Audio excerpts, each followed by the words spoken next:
can't put it over here on the lost and found side. I'm going to put it over here, I guess. We're going to be in Psalms 101 tonight. And as we go through this psalm, there's not an exact date of when David penned this.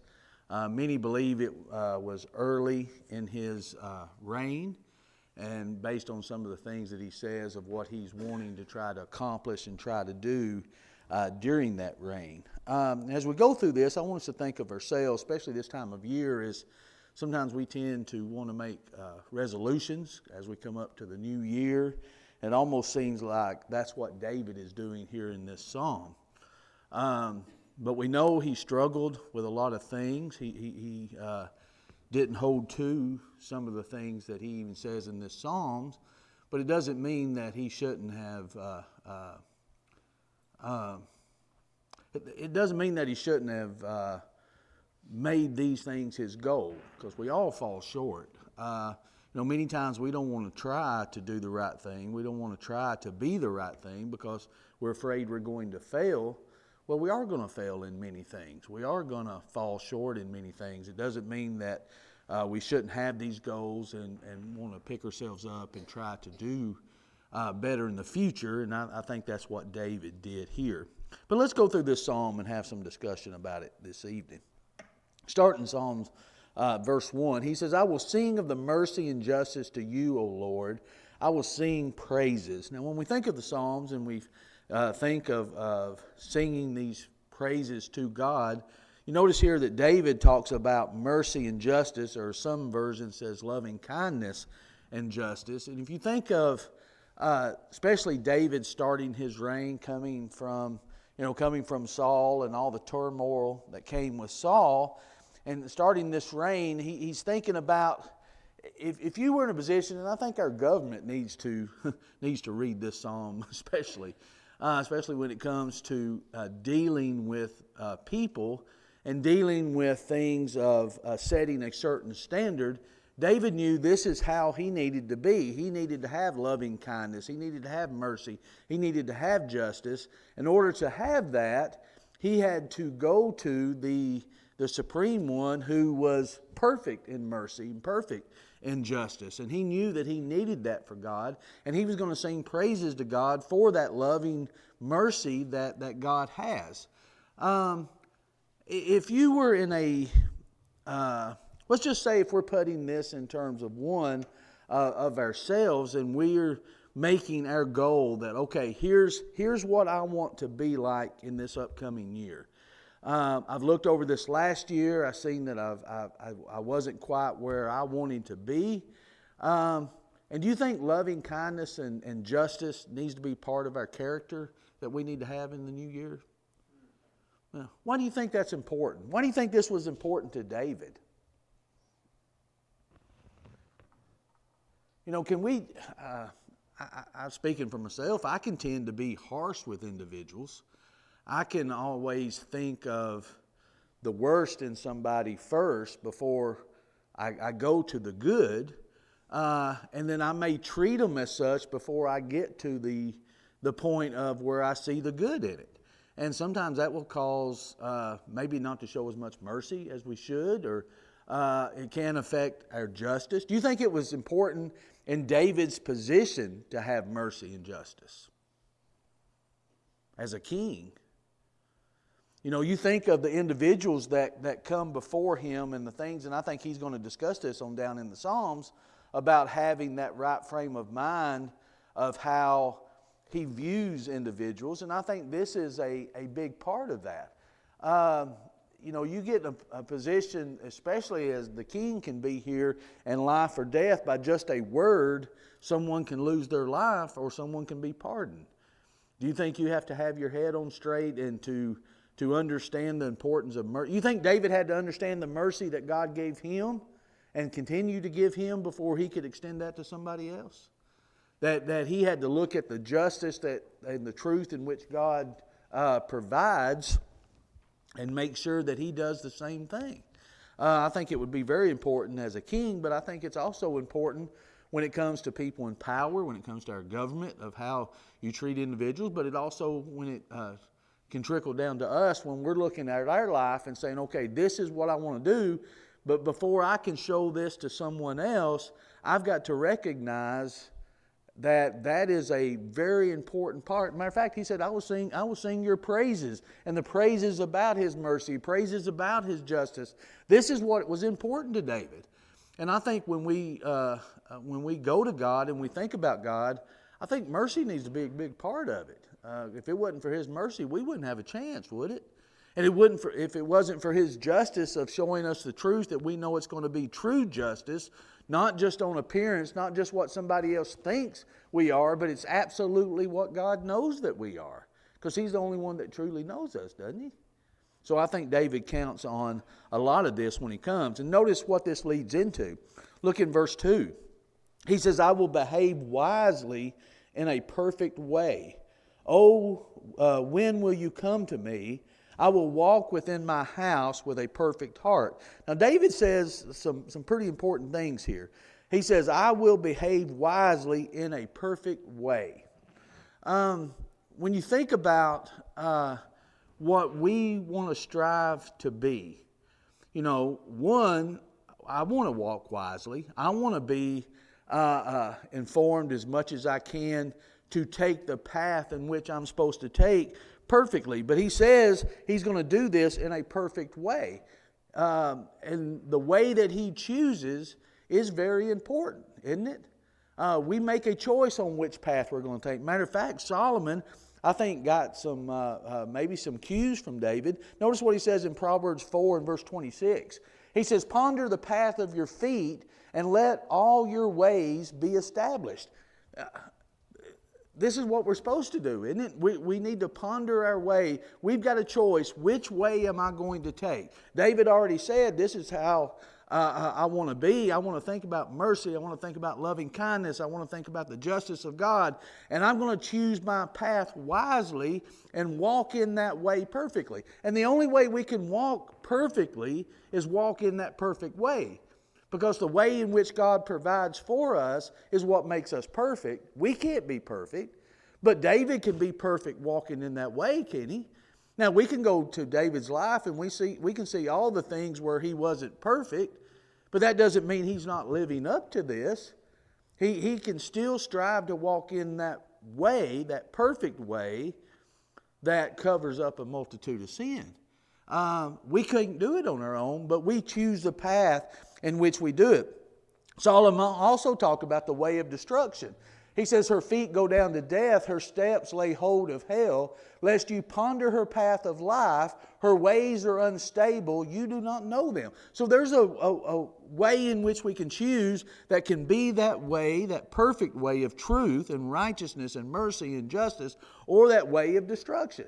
It's the very thing that Jesus talked about in Matthew 7, beginning at verse 13. He says, enter by the narrow gate, for wide is the gate and broad is the way that leads to destruction. And there are many who go in by it.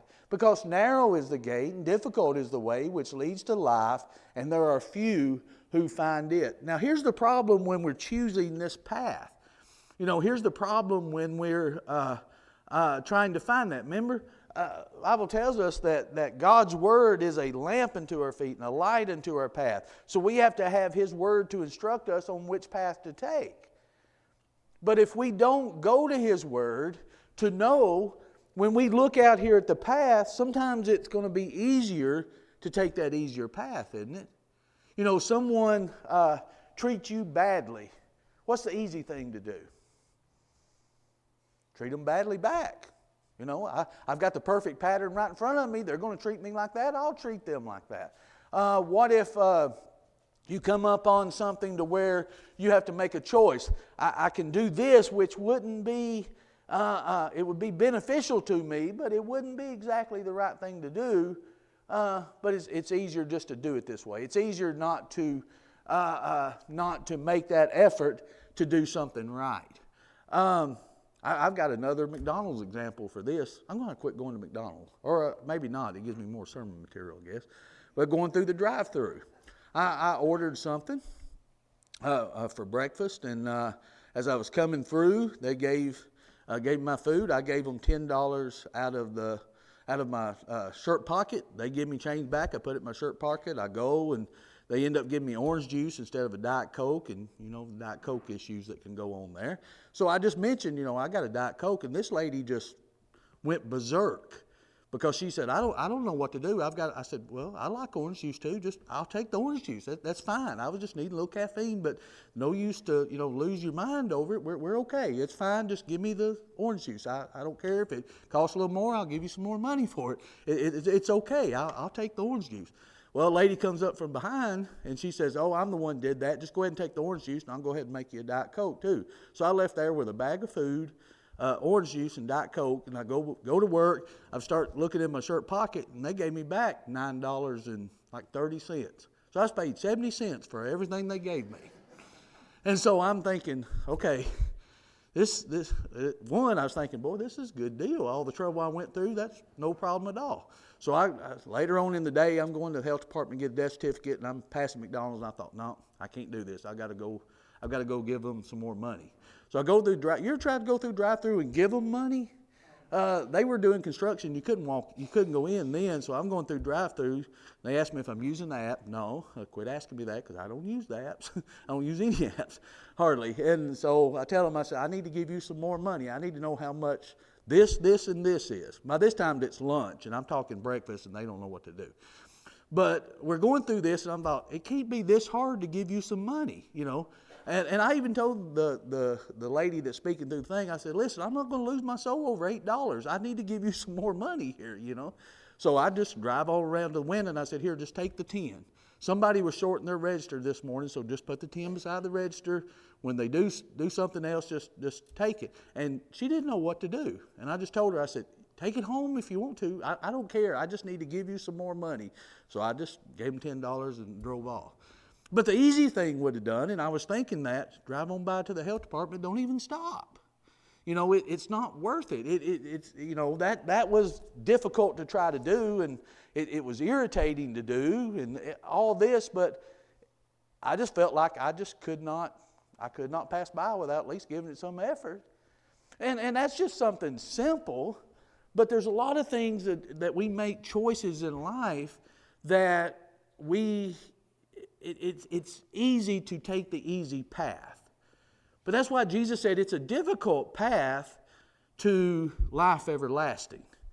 Because the difficult path is I've got to act like I'm supposed to act, no matter how everybody else around me is acting. Someone not doing right doesn't mean I have the option to do the same thing.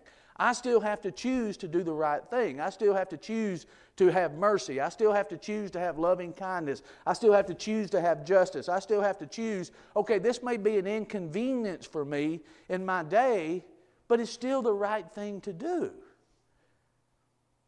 So when we choose that path rightly, I have to use His Word as my guiding light to know which path to take. Because a lot of times we don't know which path to take when we're in the moment.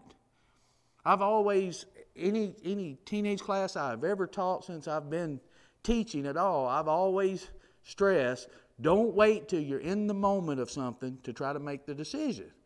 Make the decision beforehand. Make the decision while you're studying God's Word and start applying it to your life. Say to yourself that morning, here's what I'm going to do today, no matter what. No matter what. Now, that's not an easy path to take.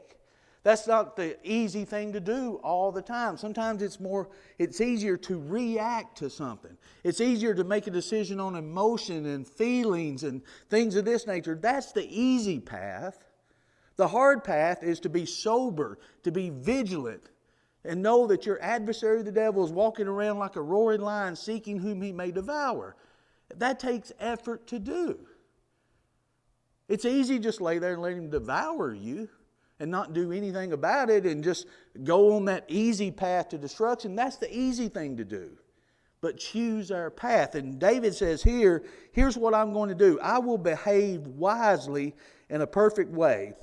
Oh, when will you come to me, he says. I will walk within my house with a perfect heart. Here's two things. One, oh, when will you come to me? David I believe, is recognizing in this, I can't do this without you. God, I can't walk in a perfect way. I can't behave the right way. I can't do these right things if you're not part of it. And he says, here's how far I'm going to go, not only in the things I do in public. He said, I will walk within my house with a perfect heart. He said, I still want to do the right thing when nobody else is looking, but home with my family with the doors closed. He's like Joshua here, as for me and my house, we will serve the Lord. See, here's what walking in the right way means. Walking in the right way means I'm not only going to do that in public, I'm also going to do that in my private life too. I'm going to live the same way that I'm supposed to, no matter where I'm at. That's not always the easy thing to do. Because sometimes when we think somebody's not watching, well, that's when I can let my guard down. That's when I can act any way I want to or do whatever I want to. That's the easy path. The hard path is what David says here. He says, here's what I'm going to do. I will walk within my house with a perfect heart. So David here, as he's setting, as we would call it, these resolutions, okay, I'm king now. Here's what I'm going to do as being a king. Or if we are looking at our lives at the end of the year and we're saying, here's what I'm going to do this year. This is what I'm going to strive to do. And I think that may not be a bad thing to do. You know, we set a lot of resolutions and things like this, and usually by middle of January they're gone, right? But what if we pick one thing in our Christian life to say, this is what I'm going to work on?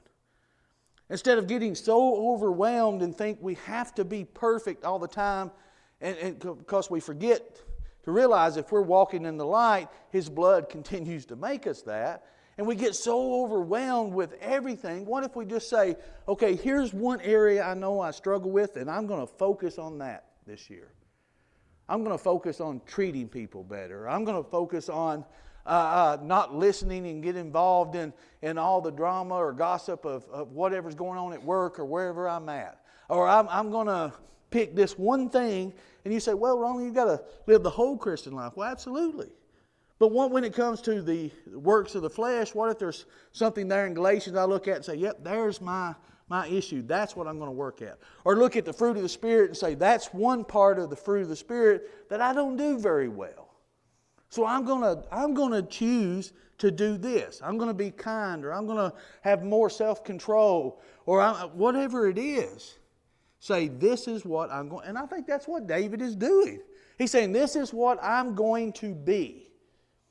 And I think as a king, especially if it's true that he wrote this during, at the early part of his reign, I think maybe that's what he's doing. This is the king that I want to be. Because I know, God, this is the king that you want me to be, that you picked me to be. So maybe instead of remembering all the bad that we see out of David, all these things that we see with Bathsheba and the murders and all this, maybe we need to go to this and say, this is truly who David wanted to be. This is why he was a man after God's own heart. Because this is what he's standing before God and saying, God, this is what I'm going to be. And this is what he wanted to be. And I think it would do us well, I believe, to do the same thing. He said, I will set, have we gone to 3 yet? Yeah. He said, I will set nothing wicked before my eyes.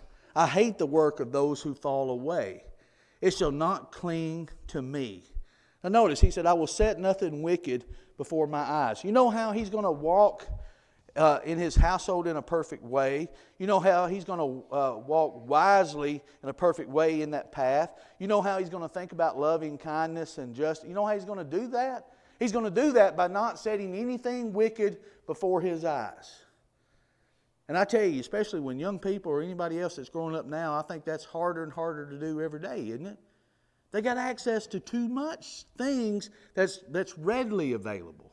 And I'm not talking just porn or these types of things. I'm just talking about any wicked thing that's before, whether it's in person there around us, whether we're looking at it on the internet, whether we're getting involved in it in some way. David said, Here's how I have to do this, is set nothing wicked before my eyes.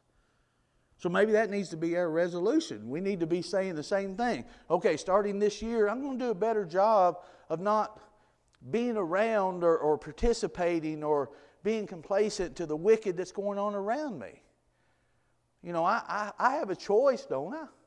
I have a choice whether I want to participate in it or not. I have a choice whether I want to listen to it or not, whether I want to view it or not, whether I want to be part of it or not. You know, there's things in which we have to consciously decide, if I'm going to walk on this path, there's things that I have to shun. You know, when the Bible talks about, running from evil and turning to good, a lot of times we try to turn to good, but we don't want to give up the other part. And we can't do both. We have to choose which path we're going to be on and how we're going to walk on that path. And part of that is not setting anything wicked before our eyes. And he says, I hate the works of those who fall away. It shall not cling to me. A perverse heart shall depart from me. I will not know wickedness. I think David is saying, I'm going to do everything that I can to stay away from this. Now, we know from Scripture, David didn't set everything that's wicked away from him. He took that easy path. He took that path of, I'm king, I can decide, I can snap my finger, people are going to do whatever I wanted them to do, and they did. And there was consequences because of it. But do you think David meant what he said? I do. I honestly don't think David walked out on that balcony intentionally to do what he did. But I think the path arose and he took it. And I think that's what happens to a lot of people when it comes to any kind of wickedness, any kind of sin that you think about. Most of the time, that people that's come and talked to me before or whatever, or even things that I've seen in my own life, a lot of times it comes down to opportunity. It comes down to what you allow yourself the opportunity to do. So if we're going to walk on the right path, if you're going to walk on it perfectly, you've got to choose not to set anything wicked before you. So we have to stop the opportunity as much as we can before the opportunity is there. And I tell you, this isn't an easy thing a lot in the world that we live in. It's strange to a lot of people. But, you know, I've talked to individuals before and they said, Ronald, this isn't, you know, I got accused of this, or someone said I did this, or I said I did this. And I've always asked them, well, did you put yourself in that situation where they could think that? Now, we can't control what everybody thinks, but I can control where I go and what I say.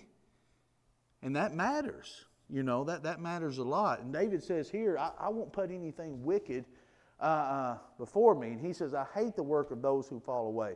Shall not cling to me. And that's how we, I think, have to view when it comes to the Christian walk. Sometimes we, and I don't know quite how to say this, sometimes we can make it comfortable for individuals that don't walk that way, walk the way that we do. In other words, they may say, well, Ronald didn't have a problem with me saying that, and he's a Christian, so it must be all right. So I've allowed that person to be comfortable in that situation. Or Ronald didn't have a problem with whatever it may be. If they think and I think people do this to individuals in the church. They pick out somebody that's their friend that goes to church or whatever, and they may pick them out to judge their life and how this person, how you react to them, or how you talk or do whatever it is around them. They judge their life based on that. Do you think people do that? I do. I think they absolutely do. That's a lot of responsibility on us, isn't it? But that's how we live our Christian life, is living it on the path that we're supposed to be in, not in a self-righteous, judgmental way, but in a righteous way of striving to live the way that God wants us to live, and abstaining from these things to where people will know, okay, that's not appropriate around them. And then they start looking at their own life. Because anytime you make a decision to do right around someone, what does that do? That shines a light in the darkness in which they're in, isn't it? And people don't like to see that. So we don't like sometimes maybe the uncomfortableness of shining that light, so we don't. What do? What's the song say? What do we do with that light? We hide it under a bushel, don't we? Why? Because we don't want anybody to see it and feel uncomfortable around us. David says here, I'm not going to cling to it, and I'm going to let them know it. This is how I'm going to reign.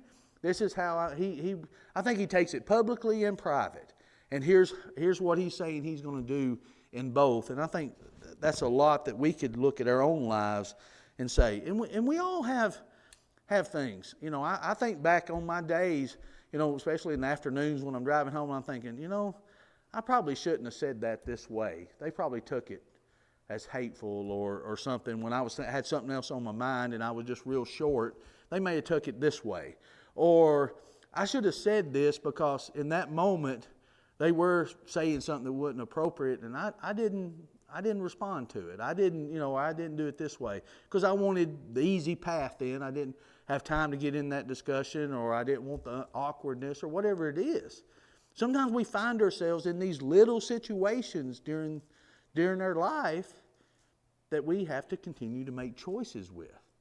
And maybe we need to think more of the impact that we have on individuals' lives.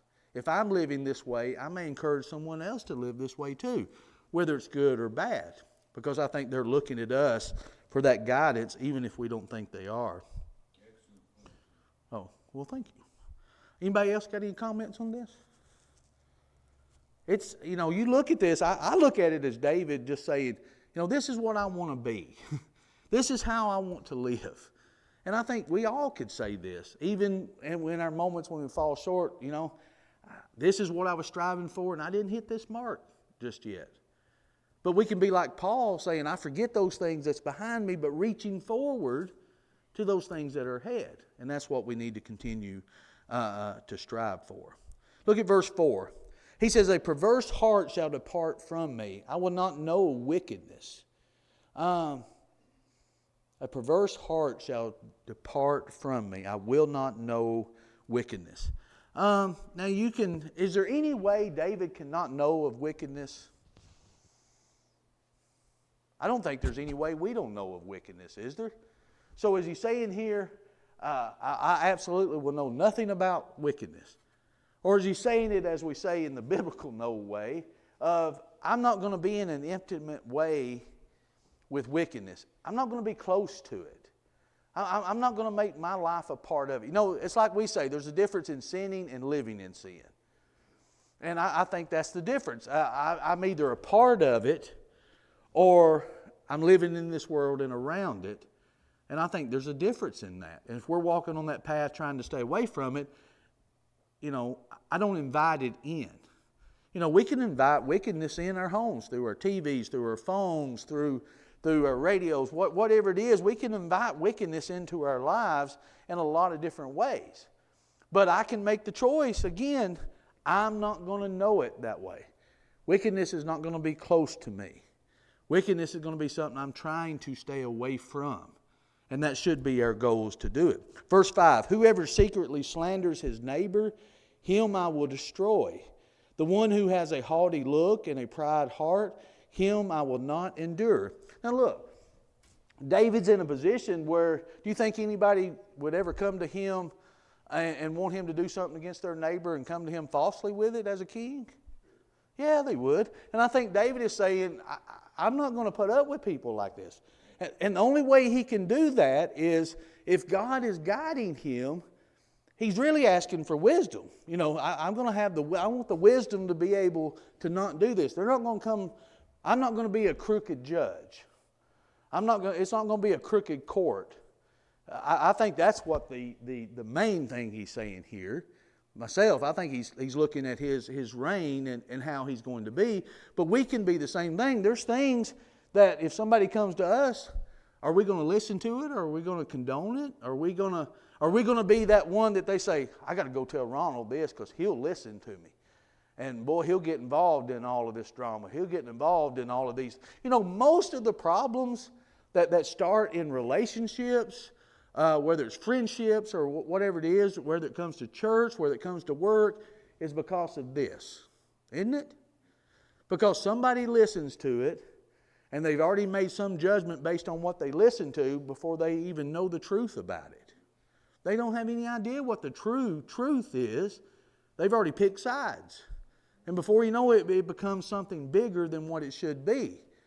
And we need to be a type of person to say, no, it's going to stop right here. It's not going any further than this.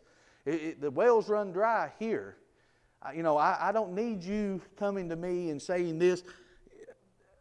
But it's something that I think that draws people sometimes. I'm surprised of what people over the years have judged me based on what somebody told them that, one, I didn't know anything about, and two, never even happened or I never even said it. But they already made a judgment on me because of it. We got to be careful with that. And David said, I don't want to be that type of person. He said, him I will destroy. The one who has a haughty look and a proud heart, him I would not endure. Now you remember, Solomon took some cues from David on this. Look at Proverbs 6 and 18. He said, a heart that devises wicked plans, feet that are swift in running to evil. I may not put them all up there. Anyway, 7 things that God hates. and one of them is a proud look, isn't it? So David here is saying the same thing. He said, I'm not going to be a part of that. That's somebody I'm not going to, that's not going to last around me. It's going to stop right there. I'm going to destroy it right in its tracks. Somebody's not going to be like that around me. They're not going to slander somebody around me. And boy, I tell you, what a great attitude to have with that, isn't it? How would you respond if you had in your mind some juicy information about somebody and you run up to tell this person, and in the middle of telling, they said, stop right there. I'm not going to listen to gossip. I'm not going to hear this. You think it would embarrass them? Think they'd get mad? I think they'd think twice coming back to you, wouldn't they?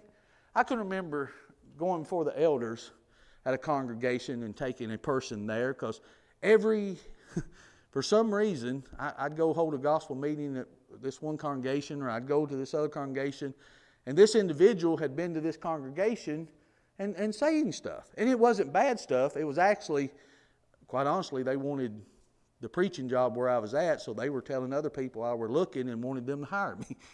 That's the gossip it was, actually. And so this person came to our gospel meeting there. So I talked to the elders, and I told this individual, I said, let's go in here and talk to the elders just for a minute. And so we went in there, and I confronted him with these things, and he said, his exact words were, he said, I'm 72 years old, and no one's ever come to me like this. And I said, well, maybe that's the problem. Everybody that I've talked to said, oh, they're just like that. That's just them. Well, that's no excuse, is it? It's no excuse that I may be like that. What we need to do is confront it and say, here's what's happening. It needs to stop. Not just for the benefit of not having your name slandered or gossip or whatever it is, but for the benefit of the person doing it. Maybe they've got so used to it they don't see anything wrong with it. Or the person with a proud look. And someone that's arrogant and self-righteous. Sometimes those people need to be told. I've had those experiences.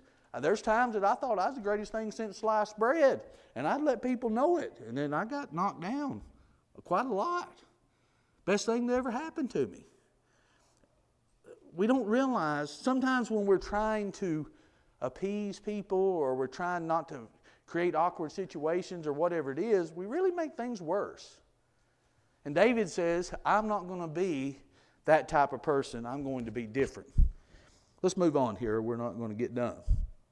He says, my eyes shall be on the faithful of the land, that they may dwell with me. He who walks in a perfect way, he shall serve me. Here's something that we need to think about. Surround yourself with the right people. This is the people that I'm looking to. These are the people that I'm going to cling to. These are the people who are going to be around me. And, it's almost like a president saying, okay, these are the people that's going to be in my cabinet. It's going to be the right kind of people that want to do the right thing. I think that's what David is saying. I'm going to surround myself with these individuals. And I think that's what we, when I hear somebody say, well, I tell you, it really bothers me sometimes because my best friend is this person or this person, and I'm thinking, well, if they're like that, why are they your best friend? Is that somebody you really should be that close to if they're that kind of individual? Now, we can't live in a bubble, but we need to want to surround ourselves with people of like mind, shouldn't we? We want to surround ourselves with individuals that, we can have an influence. That doesn't mean we just, okay, if they're not Christians, I can't talk to them. Or if they're not Christians, I can't be around them. But when it comes to my close relationships, I think that's who it should be.